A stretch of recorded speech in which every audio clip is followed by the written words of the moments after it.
Hey, I'm Oliver Jessup and I'm building a lightsaber. This is the fourth and final episode in a series of videos where I talk about the process of making this thing.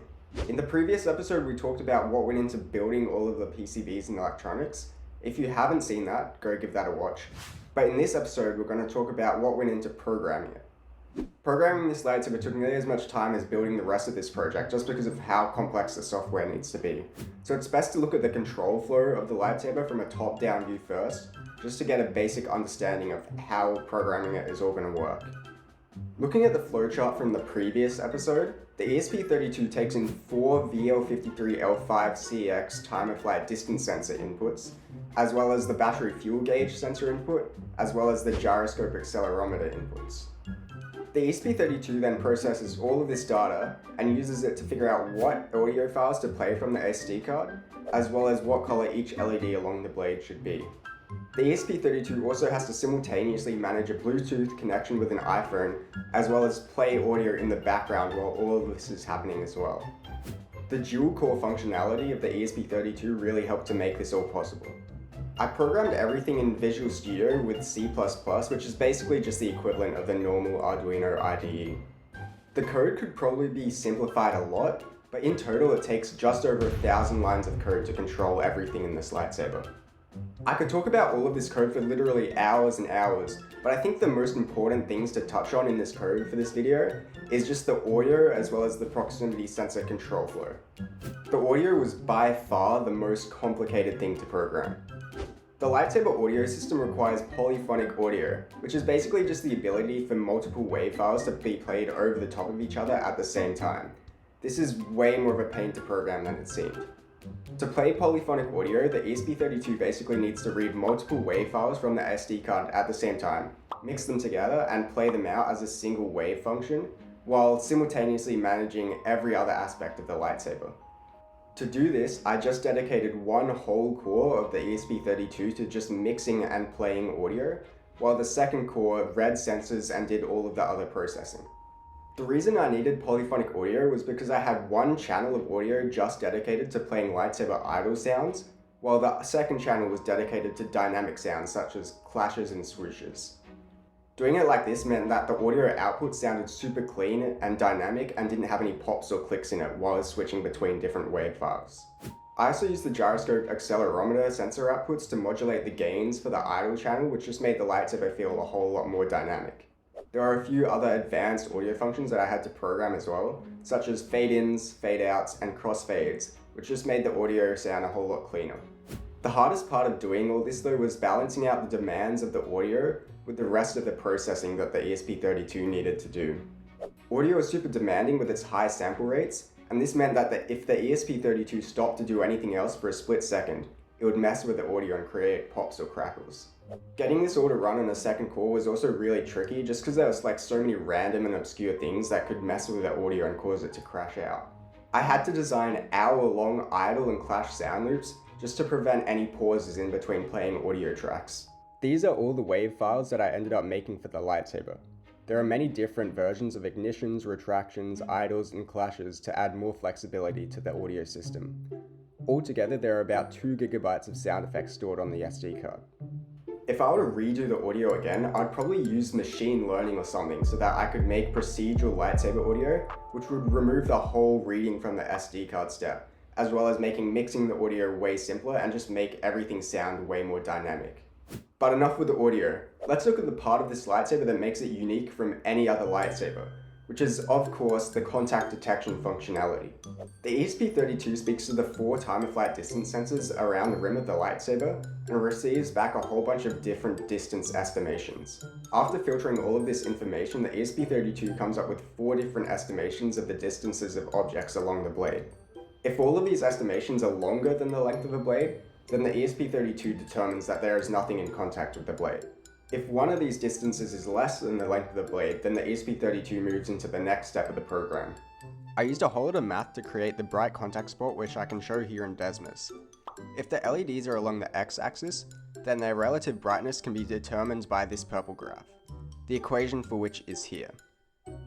The maximum relative brightness can be controlled by this J value. Its fall-off rate is then determined by this I value. This value mu is the distance along the blade where the object is detected.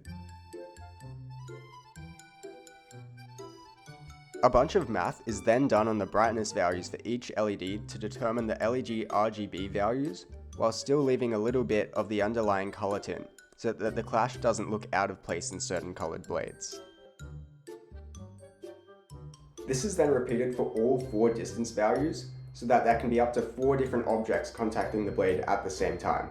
It took a lot of testing to get this part of the program working together with the audio, and all of the other parts of the program that I haven't covered.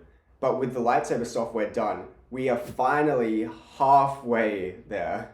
The other half of the program was the Lightsaber app I needed to make to control the lightsaber. I used Xcode and SwiftUI to do this. I wanted it to be a pretty simple app, and it only took about 350 lines of code to do everything I wanted it to do. Here's the app running in an emulator. At the top is a list of detected Bluetooth devices. When the user selects the lightsaber, the app runs a few checks and then syncs data between the 2 devices. The status and charge of the lightsaber are then displayed at the bottom of the app. In the middle is this color wheel to select the color of the blade, and the selected color is displayed just below and to the right of the color wheel. Underneath this, 2 buttons allow the user to cycle between different idle and ignition and retraction sounds.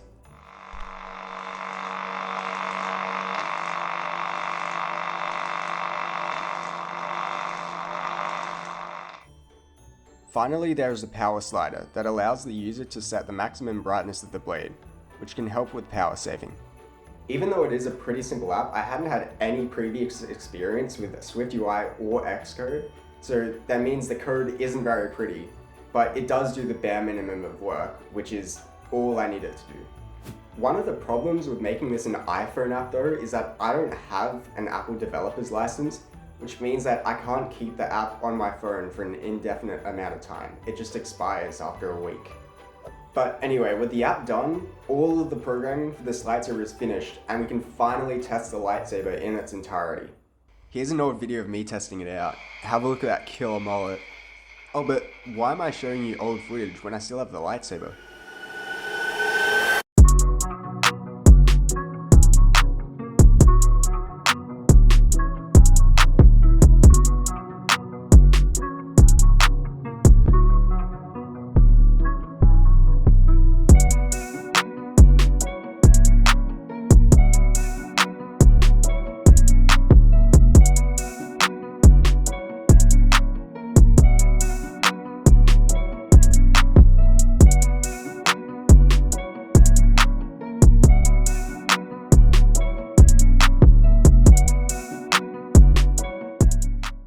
Let me show you guys the contact detection functionality working on this as well.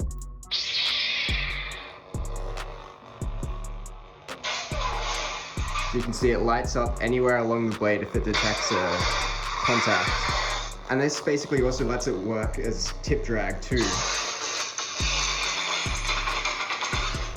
And you can hear the gyroscope modulating the gain of that idle channel when I move this around too.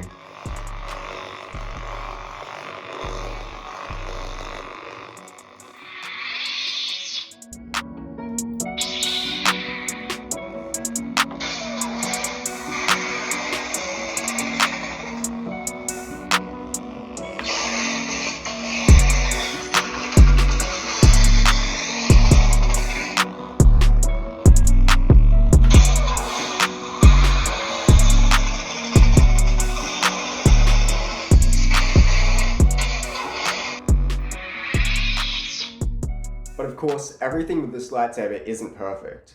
Even though this is the best prototype I've made of this lightsaber so far, there is a whole lot I would do different. For one, the capacitive touch sensitivity didn't work at all. I have no idea why, but it's not really necessary to the functionality of the lightsaber. It's just a kind of cool thing I wanted added on the side, so I decided to just give up on it and leave it out. Also, the LED strips they used were way too dense, which meant that they drew a crazy amount of power, so something like 8 amps, which is too much. Like, I could have gotten away with using less dense LED strips, which meant that I could have simplified all of the power electronics a whole lot, and it would also mean that I draw less power, meaning that the lightsaber can stay on for longer. The VL53L5CX sensors that I used were also way too overkill. Like, they require a 5-second boot up time just because there's a whole lot of software that the ESP32 needs to upload from itself to the sensors before they can start working and measuring distances, which I could have gone with VL53L0X sensors because they're way simpler and don't require a boot sequence. But this boot sequence that the VL53L5X sensors had meant that there was a massive delay between turning the lightsaber on and its ignition when waking it up from its powered off mode.